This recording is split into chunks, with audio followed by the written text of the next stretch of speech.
어제 국감에서는 국회의원들의 불확실한 무책임한 폭로도 이어져서 논란이 되고 있습니다. 먼저 김진애 의원이 김봉현 전 회장에게 수접대 받은 검사는 누구다라고 실명을 공개했지만 당사자들이 허위사실에 책임을 묻겠다라고 발끈하면서 굉장히 머쓱해졌습니다. 일단 김진애 의원의 발언부터 들어보시죠. 지금 여기 나온 대로 이 양반은 지금 남부지검에서 일하고 이거 올 2월 달에 파견돼가지고 이 양반이 지금 이분이 윤석열 사단에 있고 양쪽에 있는 분은 김봉현이 접대했다는 룸살롱에서 접대했다는 3명의 검사 중에 2명으로 알고 있습니다. 이미 윤석열 검찰총장님, 이 윤석열 사단 안에 들어있는 이 사람들 검사도 거기에 라임에 파견 보내고 윤석열 검찰총장님 졸렬할 뿐 아니라 비열한 이상입니다. 특정한 사람들은 책임을 묻겠다라고 말하고 있습니다. 문건 속 누구와도 눈썰렁 간 적 없다. 명백한 허위사실, 책임을 묻겠다. 김진애가 지목한 누구는 수접대 검사가 아니다. 김봉현 전 회장 측도 부인을 하면서 김진애 의원이 전혀 김봉현 전 회장도 부인할 만큼 생사람을 잡은 소위 셈이 돼버려서 논란이 일고 있는 건데, 김병민 의원님, 예. 김진애 의원 도대체 저 누구가 수접대 받았다는 것은 어떻게 저렇게 자신 있게 잘못하는 거죠? 국회에서 가끔 보면 아니면 말고식으로 굉장히 강력하게 얘기하는 분들이 계신데요. 너무 확신에 차서 얘기해서 마지막에는 졸렬하다, 비열하다 뭐 이런 표현까지 나왔던 것 같습니다. 근데 너무나 황당하게도 김봉현 회장을 통해서 지금 언급되어 있는 상황이 일파만파 커진 건데 김봉현 전 회장 측에서도 그거 아닌데? 라고 얘기를 하고 나온 상황이라면 이제 김진애 의원이 어떠한 방식으로 뒷수습 마무리를 하게 될 것인지 굉장히 궁금하고요. 국회의원은 국회에서 발언에 대한 면책특권을 갖고 있죠. 근데 그 면책특권이라는 게 이런 방식으로 아니면 말고식 폭로를 하라고 면책특권이 주어진 건 아니라고 알고 있을 겁니다. 적어도 정치인이라면은 여기에 대한 잘못된 발언들에 대한 최소한의 정치적 책임을 져야 되는데 여기에 대해서 죄송하다. 국민께 송구하다라고 하는 얘기를 김진애 의원의 입에서 좀 들었으면 좋겠고요.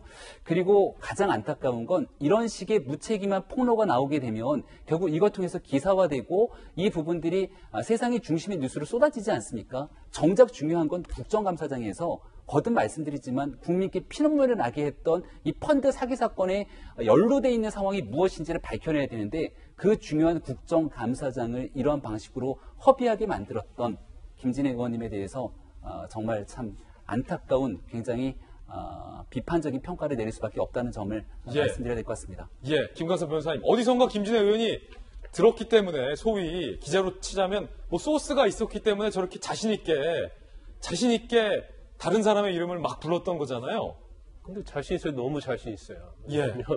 저를 조금만 체크를 해보면 아니다는 거 알 수 있는 거거든요. 김봉현 전 회장한테 한 번만 물어봤으니까 아닌 걸 알 텐데. 그렇죠. 뭐 그쪽 의색은 또 이게 좀 어느 때 검사를 했는지 안 했는지 그것도 확인을 안 했어요. 그러니까. 기초적인 것도. 그렇죠. 임관근 전 고검장이 그 당시에 무슨 일 하고 있었는지 그 당시 변호사였거든요.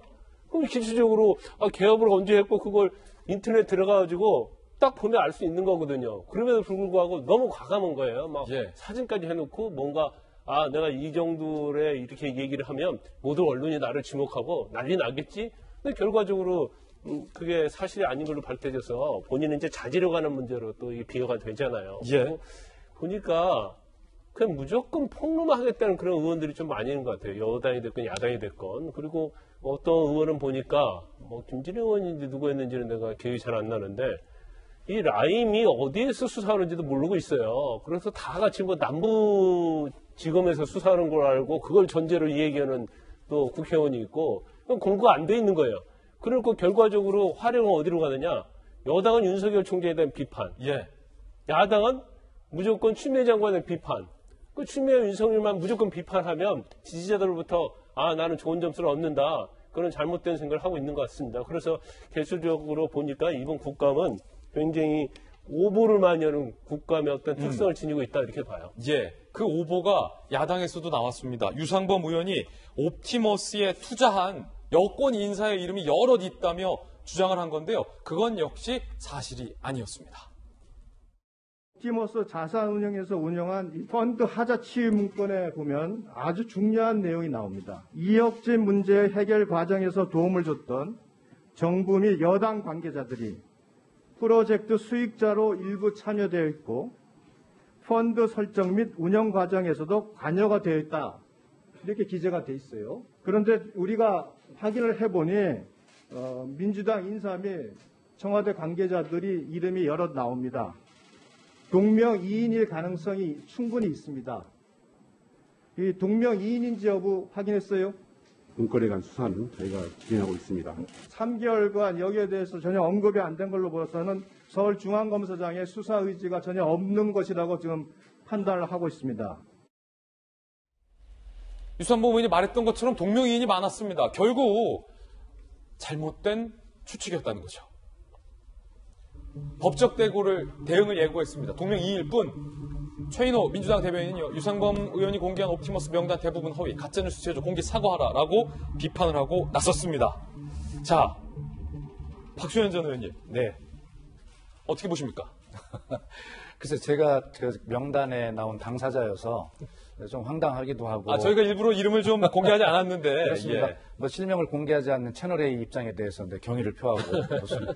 그런데 저는 당사자니까 이름을 공개할 수 있는데, 어제 처음에 저도 이제 기자님들에게 이제 그 정보를 받았어요. 보니까 제 이름이 있더라고요. 그래서 처음에는 제 아버님을 좀 원망했습니다. 이름을 이렇게 쉽게 줘주셨나?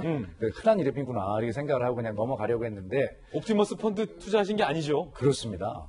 그런데 거기에 보니까 뭐 김진표 5선 의원님, 다수 국회의원들 이름, 김수현 전 청와대 정책실장, 뭐 이런 분들 이름이 있더라고요. 그래서 이건 간단한 문제가 아니겠구나라고 인식을 이제 다시 하게 되었는데요. 저는 뭐 좋게 해석을 합니다. 유상범 의원님께서 초선 의원이시고 또 국감장에서 한 건 하셔야 되니까 여러 가지 그걸 보고 굉장히 가슴이 뛰지 않았나 이런 생각을 하는데, 관건은 유상범 의원님께서 이제 실수하신 걸 알으셨으니까 그냥 한 말씀 미안하다고 사과해 주시면 다 넘어갈 문제다 이렇게 이제 보고 있는데 사과를 아직 안 하시네요. 근데 저는 이게 걱정을 울어야 될 건지 웃어야 될 건지 모르는데, 예, 어떤 게요? 저는 여성으로 밝혀졌습니다. 저 문건에 나오는 박수현은 여성 박수현으로. 예, NH투자증권에서 조회를 해보니까 예, 여성이에요? 예, 여성으로 밝혀졌고, 김진표 의원님은 지금 5선 의원이신데 70년생으로 예. 나이 차이가 상당히 나는 전혀 다른 동명이인으로 밝혀졌고 대부분 다 동명이인이었습니다. 예, 저는 여성이 아님을 강조를 하고요. 예, 그래서 이제 앞에 우리 김진애 의원의 건도 나왔는데 여야 할 거 없이 이런 부분에 대해서는 국정감사에서 아무리 좀 어떤 주목을 받는 발언이나 또 이런 것들을 하고 싶어도 그럴수록 더 좀 차분하게 검증도 해보고 해야 된다라는 말씀을 드리고요. 아까 우리 김병민 의원께서 한 말씀, 선출된 권력과 선출되지 않은 권력에 대해서 이제 말씀을 주셨는데, 맞습니다. 맞는데 제가 드린 말씀은 그거예요. 선출된 권력, 대통령, 문재인 대통령이 선출되지 않은 임명자인 추미애 장관과 윤석열 총장에게 둘이 협조하면서 잘 일을 하라라고 하는 것이 선출된 권력의 명령이었습니다. 그런데 둘이 지금 그게 안 되잖아요. 그 와중에서 장관이 총장을 지휘할 수 있는 법적 권한을 가지고 있는 것이다라고 하는 것을 제가 말씀드렸다는 예. 말씀드리고요. 어쨌든 이 문제는 좀 국회의원들 좀 신중하고요. 김병민 의원님 말씀대로 피눈물 흘리는 이 피해자들 생각해서 정말 범죄 수익의 환수, 그리고 재발 방지, 대책 이런 것들에 좀 정책적으로 이미 이 문제는 좀 빨리 옮겨갔으면 좋겠다 하는 말씀을 드립니다. 예.